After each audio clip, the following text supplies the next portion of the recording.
Morning, guys. Mark Ferrasci, Protect Dog Training, and Steve. Steve. All right. I took him out a second ago and started yakking to the screen, got distracted, started yakking about something totally different. Yep. Good dog. Good.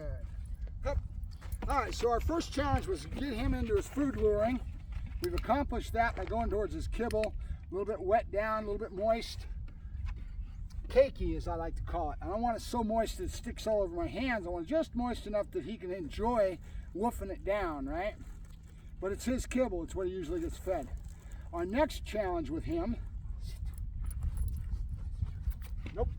good, was to get him going on the car rides. And that's a tough one because you either have two options. You can either do short rides, a lot of them, and keep working at it until he finally stops getting sick, or you can put him in and you can go and you just drive, do a long road trip, and just ride him to death until he finally gets over his car sickness. Those two ways. A lot of times we have behaviors that are good, or overwhelming, and we need to solve them. So we have what we call a drive-through, meaning I know my overall goal. My goal is here, and I'm back here with this behavior that's manifesting that I need to get over. So I need to figure out what my goal is, what I want to accomplish, and realize to get there, to get to that finished product, I'm going to have to do what we call drive-through. I'm going to have to keep working on it, and do not stop until I overcome it. Does that mean I need brute force? Do I need to suppress? Do I need to? A little bit maybe, but more importantly that you set up an attack on that behavior you're trying to overcome in such a way that you do little pieces of the puzzle. And you add up all those little pieces, you slowly put it together till you end up getting a finished product at the end, right? So when I do things to approach problem behavior, or this with him puking in the truck, I've got to be determined that I want to have that end result, drive-through. That means I'm not willing to give up. I have to keep at it until I overcome it. So many people will go through, like with a dog like this that gets car sick, they'll start facing that overall inconvenience and pain in the ass with him getting sick and have to clean it up. It's nasty, it's no fun, right? And what they'll do is they'll try to achieve it in the beginning, then they give up and the dog ends up staying at home for the rest of his life and never goes anywhere because it's such a pain in the ass, right? That's what I'm saying. In other words, it's not fair to the animal by virtue of what is my overall goal when I'm training. Why do we train a dog? For myself, I train a dog so that I give the dog a life. I give him something that I can take the dog anywhere with me, friendly and fine, and I can enjoy his company, and I can go places and do things with my animal. That's what training is all about for me. Sure, behaviors are important, all this, my ego on the trial field, all these things that people get into a lifestyle to kind of wrap their dog around their lifestyle and what they get into. That's worthy, it's important, but the most important thing when I have customers, all right, you come here, come on. I can't stop and talk because he keeps getting to the ground and wanting to go after the smell of the ground. Good.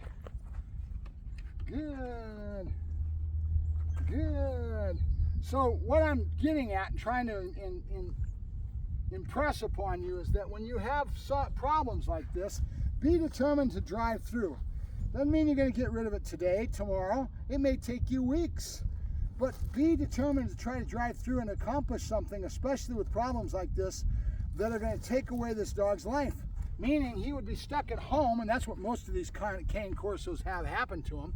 Most of the general public that doesn't know anything about dog training and gets a dog like this, it's a great time when they first get their puppy. They're so cute. They're so just a ball of fun to have around when they're babies. But they grow into a monster, and then that person hasn't put any work to develop the animal so that you give the dog a life. So you give him something that he can come out with you and go places and do things. What a waste, right? So that's what I'm trying to get across to you. Realize this car sickness is a pain in the ass right now. Good. But I am determined to try to drive through and get to the other side.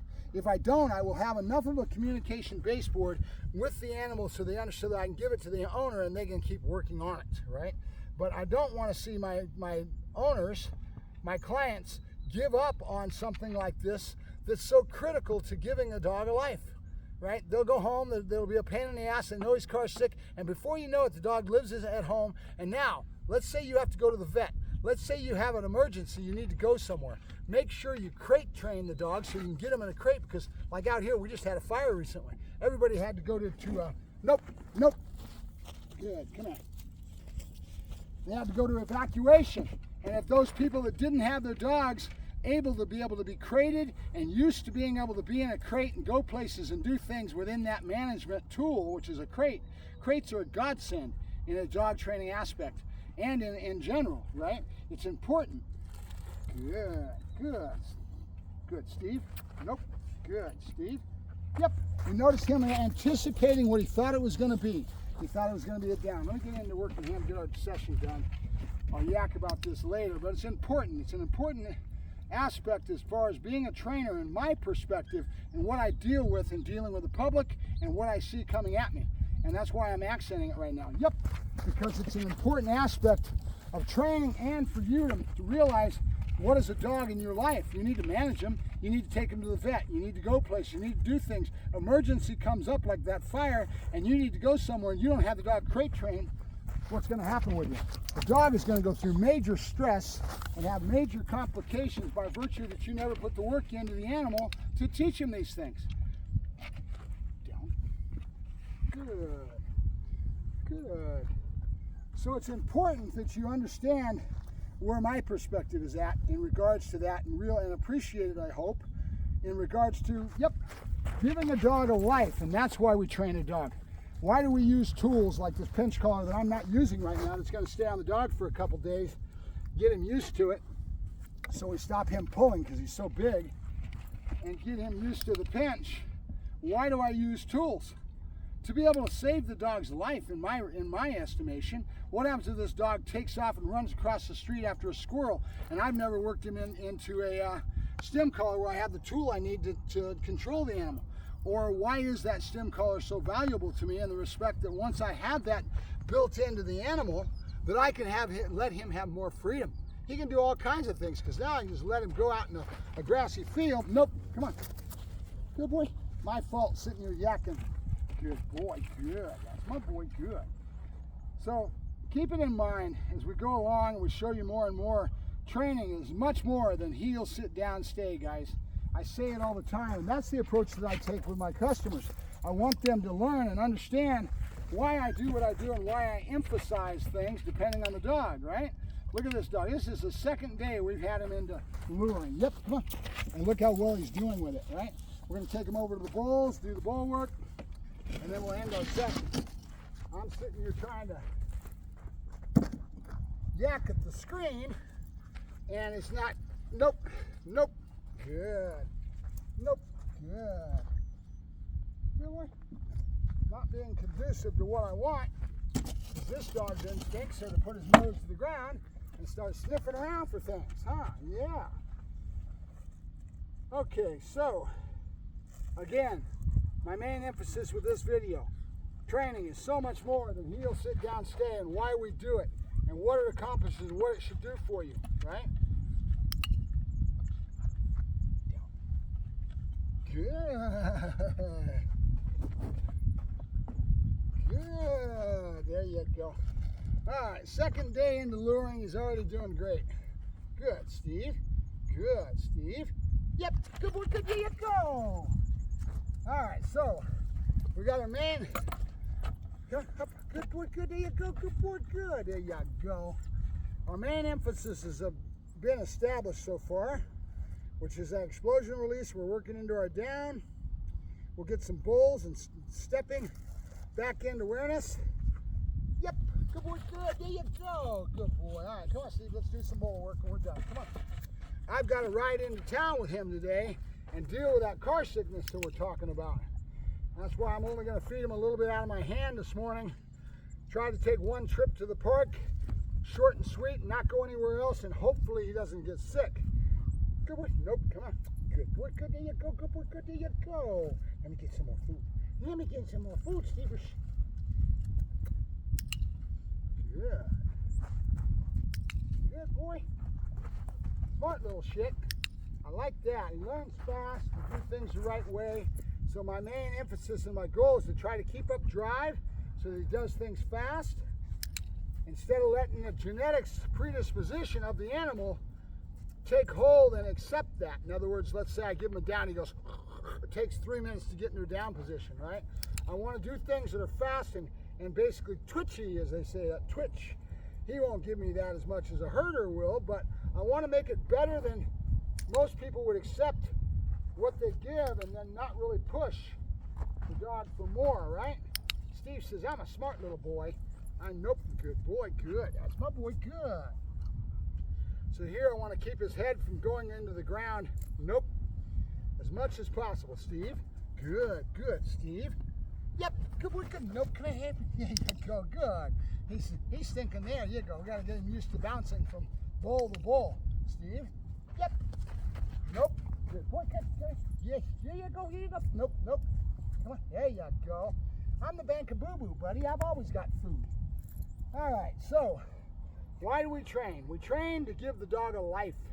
That's why we train, okay? And behaviors overall are important to us because now I have a well-trained dog that I can take any place with me, right? I don't give a hoot about trials, competitions, any of that. My trial, my competition is the real world, right? That criteria is great. I get to go out and do that with my dog and go get trophies and all that good stuff, but I'm not out there for my ego. That's personal. That's me, right? Does it mean that those people have no value in what they're doing? No. More power to them. They can have fun and they learn a lot with dealing with the criteria that they need. Whoa, you see him stepping without even a push? This boy's going to be good. He's a smart little booger. He's a smart little booger. Yep, good boy, good. Nope, come on. Nope, come on. I know, life's a bitch. He wants to go back on the table because he wants to do what he already anticipates that the next pattern is coming, which is great. Anticipation is what? The first sign of learning. Good boy. And this guy says, I'm a smart little boy. We've got the pinch collar on him because he's going to need it. So I'm going to break him into the pinch. Normally with puppies, with smaller dogs and young dogs, I always start with a real small, what they call a micro pinch. I want a different feel to it because it bites more, right? It's because it's so small in their lengths. Yep. And it's kind of like going into the tack room and picking a bit. Which bit's going to be the best for what horse? Every horse is different. In some horses have what they call a leather mouth, meaning they don't feel anything. They need a sharper bit, something that's going to give them more of a bite to respond to it, right? So I would normally want to do that with this dog. I don't think I'm going to need it. Good. But it's a different feel and every animal's different. Come on. Good boy. Yes, good boy, good. I need to convey to him what I want, which is to sit straight and not slouch, right? He doesn't understand it right now. And I'm yakking with the screen, so I'm not in tune with the animal as much. Yep. You ready? Good boy, good. There you go. Good boy, good. All right, so we're going to try to drive into town today and hopefully get him to the park without him getting sick. Yeah, good, because I'm worried about his mental attitude. If he goes in mentally and thinks he's going to get sick and has aversion towards that, it'll only increase it and it will be worse. He'll get car sick before he even touches the car. Good. Yep, good boy, good. All right, we're done. Mark Ferrasci, Protect Dog Training. And I'm kind of in a yacky mood this morning. I went and did one old video on yakking with him and not conducive to training, and I deleted it because it was not good, but I still want to get into that point, trying to give an emphasis on why we train. What is the function of training? What is the most important thing to give the dog a life? Good. Good, there you go, good. Notice different service. Hey, yep, good boy, good. All right, talk to you guys later. Mark Ferrasci, Protect Dog Training with Steve.